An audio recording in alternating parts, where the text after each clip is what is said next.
Hey, yeah, so the Hasegawa 1/48 scale Apache upside down longbow. There it is. There it is. All right. So yeah, let's look inside the box and check it out. Oh shoot. Wonder if I'll use that. I might as well. All right, let's check it out.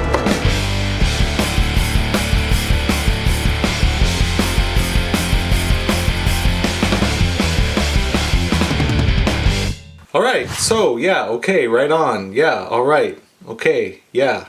That seems to be all I say when I start a segment. Like, I shoot multiple takes, right? Because I don't always get it right the first time or the 17th time. And it always starts with, yeah, alright, okay, okay, alright. So, let's check out the instruction sheet. See what kind of instructions we shall be instructed. Alright? Okay. Alright, so the instruction sheet is black and white. It's just a long, never-ending array of craziness.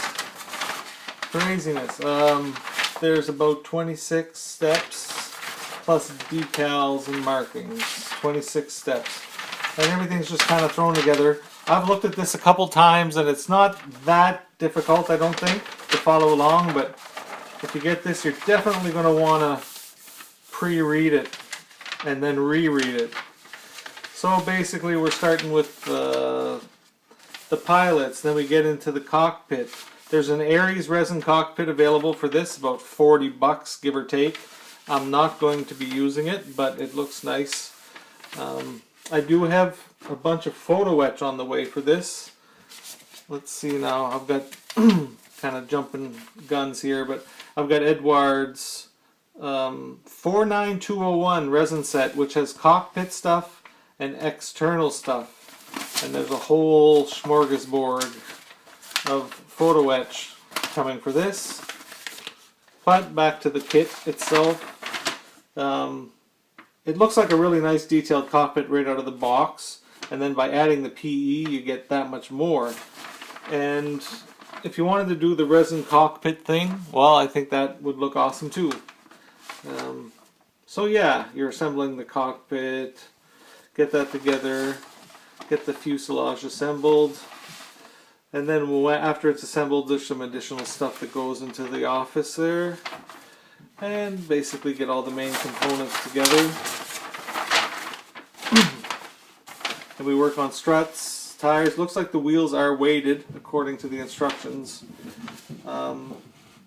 Bunch of clear parts. I've actually got some masks coming for the clear parts too.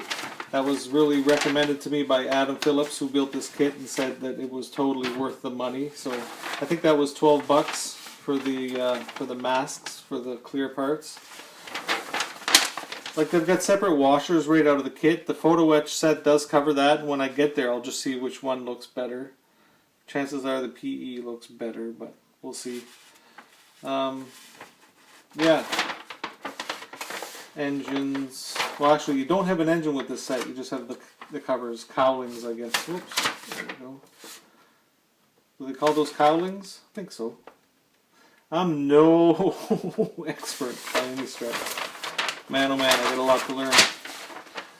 And then we're into more exterior details, little bits and bobs. And the rear, the tail thing, a jig, tail rotor assembly, there we go, rotor installation. It's all in those little plastic bearing type things. You get the big 30mm kick butt BFG, and like you can see here, I've already went around and done all my little photo etch notes. I did that earlier tonight. And then you get the Hellfire missiles. They actually offer two different, it looks like two different, would those be called the heads of the missiles, I guess? Two different, I know there's like clear parts on there. They actually have an eye or a laser sight on them. I'm going to do some research on those just to see what's what, because they do give an option. So I want to use whichever one is, I don't know, cooler. Or maybe you can mix half of one, half of the other. I'm not sure exactly. I'll have to dig into that a bit more. Then it's got this FFAR, Folding Fin Aerial Rocket. Okay, so that's the rockets. There's what, 19 or 18 or some crazy amount of rockets on each wing. Looks like nice details up here in the rotors too. Everything looks pretty cool. The body color on this is not olive drab, it's like a darker drab. Apparently Model Masters has a specific color for it. Here it's telling you A, which is the body color, is 70% of 12. 12 I believe is olive drab. So 70% olive drab, 30% black. Now I will be painting this with these guys. So I guess that's my combination. 70-30. As we get closer to painting that, I might seek some advice just to make sure I'm getting that somewhere near correct. And then the back for the decals, stencils, markings, whatever the heck they're called. This just applies one set for US Army. Might as well look at them actually. So these are, I believe, for the wings. They're like an anti-slip thingamajig. That would probably be cooler if you painted it, I think. And then you've got some cockpit instrumentation decals, which the photo etch is colored, so we won't need any of that. And US Army. Now, Adam as well said, if this is for the Hellfire missiles, orange means that they're not live. Yeah, it says inert on there. Inert. So, like, I definitely don't want to model that. I want to model this thing as though it's like ready to go. So I don't know where a person can get some. All right, so just all right, okay. So just a little quick stick my head in here and update you. Doug at Doug's Models on Facebook. Check him out. He's building the new Venom kit from Kitty Hawk. It's friggin' sick. And he's actually using the Hellfire missiles from the Apache kit. And he had different decals, and I asked him just today, I think it was, on Facebook, and he sent me a link, or showed me a link to Joseph Osborne's site. Fireball Models. I might be getting that wrong. There's a link in the underbar, and I know it's Joseph Osborne's site. He's got all kinds of cool decals, and he's got really awesome looking decals for the Hellfire missiles in 148 and 135. So I ordered a set, and I'm going to use those. Right on. Question answered. Don't you love the internet? So cool. Before we'd have to like write a letter and mail it. I don't even know how that would have happened. Crazy. Crazy. I haven't built a helicopter since I was like 12 years old. I built the Monogram Hind back then. Out of the box, paintbrush. Sitting in my mom and dad's living room and slopping paint on a helicopter and having a great time. I remember painting the camo. I was young, man. I think I was like 11. I don't have that kit. I took it to an Air Cadet meeting. It never came back with me. So anyways, let's change angles here and take a look at all the delicious plastic. Do it! Do it! Come on! Get to the chopper! Do it now! Alright, so I'm just going to grab these out of the box. I've already taken them all out of the plastic. First we'll just look at the clear parts quick. I'm leaving it in here and I'm not even taking it out of the plastic bag, but everything looks nice, looks appropriate. There's, I don't know if you're going to catch it there, but like there's window, and then this is basically the whole door component, I think. I know part of it is fuselage color, so yeah, a lot of the contact points where you glue it up is not actually going to be clear. It's going to be where there is contact with the body color on both sides of the join. So if that makes any sense, might make it a little easier to work with. I've got the masks for this, so hopefully that'll make things a heck of a lot easier. We've got some little lights and stuff like that. And then the tips for the Hellfire missiles. 2 different options there. So I think that's going to add a lot of nice detail, especially on those missiles. That's going to be pretty sweet. Okay, I don't know all the terminology. I'm going to try to not sound like a complete idiot, but that's proven to be difficult. So we got a lot of awesome little detail, tons of rivets, tons and tons and tons of raised rivets, which on the Apache that appears to be correct. It's not like a streamlined frame.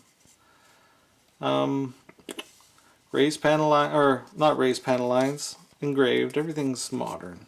This kit apparently is a dream to build, apparently. So there we got half the fuselage. Got the bottom here, we've got the top, what's the word for that? That's what makes the longbow look like the longbow. It's the sensor array that goes on top. So here's a bunch of cockpit stuff. I'll get this just to make life easier here. Cockpit stuff. I might as well just shut up and let you look at it, right? The sponsons. There's some grills that get replaced with photo etch. Again on here, replaced with photo etch. The cockpit command center looks pretty sharp. I really think this would build up great right out of the box, you know, totally. Totally. The other half of the machine looks pretty nice, eh? So there's the tub. Got that soundproofing texture on the back. Engine covers. Nice detail on there. Rotor assembly thingamajig. I don't know the names. I don't even know if that's right side up. Man. Oh, a few ejector pin marks there. I think that's going to be visible. Might have to clean those up a little bit. First ones I notice. Here's the seats.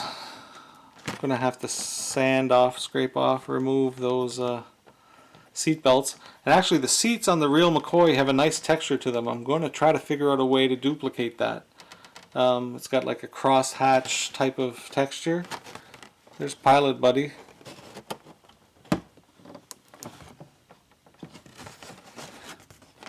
And the rotors themselves, again, nice, just nice detail. Everything's really tight, really crisp. Crispy kits for kids. The cockpit now is like, it's all black, so the idea I think I'm going to try to do is get 3 or 4 different shades of black going on. Try to make that look a little cool. Oh, thank you, Hasegawa. Look at that, the rockets are one part, they're not 2 parts that you got to join together. Thank you, thank you, thank you, Hasegawa. Look at that now, even the rails. Isn't that nice? Real nice. That's for the rockets. I know the front end is in the photo etch. That must be the back end where they all connect together. Because you have the exact same fret here. But even the kit part, like really. I should have maybe looked at the kit thoroughly before buying that photo etch. More parts, more parts. Now these are 2-piece. That could be, oh, they look okay. They look like a chore. A lot of little fiddly bits here. Looks pretty nice though. And lastly, almost lastly, oh, here's the gun. Okay, there's the tail wheel. The wheel. Let's see if it's weighted. Yeah, it looks like it is, eh? Oh, let's get you in frame. Looks like there's a little flat spot on that, eh? Yeah, slightly. Ever so slightly. Look at that. Even has the brake. I saw a reference picture that actually shows where the wire comes off of that. I am going to totally put the brake wires on this. Woo! Woohoo! I love that kind of stuff. It's just so much fun. Put a tiny little, drill a tiny hole in there, and just the smallest wire. It just helps add to it, eh? Just little brake wires. There's the windshield wiper. What else are we looking at here? Struts and stuff. Grab handles. Those would look better if they were done in wire, I think. I don't think I'll bother, but the gun, 30mm big insane gun, looks decent.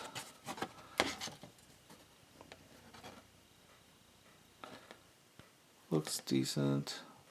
We'll check that out closer once we get building this thing, or once I get building this thing. And we got some parts that fell off. Nothing too major. Nothing too major. Oh, I'm out of frame, sorry. And we got some parts here. Right on. Well, thanks for watching this video. Just wanted to do a quick open box of the Hasegawa 1/48 scale AH-64D Longbow Apache. It's a pretty wicked looking kit, and this is my second entry in the Big Spring Contest. Right now it's Tuesday after Easter, and the contest ends June 21st. So I just say that to say that there's still time for you to open up a kit and get started. That's what I'm doing actually right now. The AT-ST is ready for paint.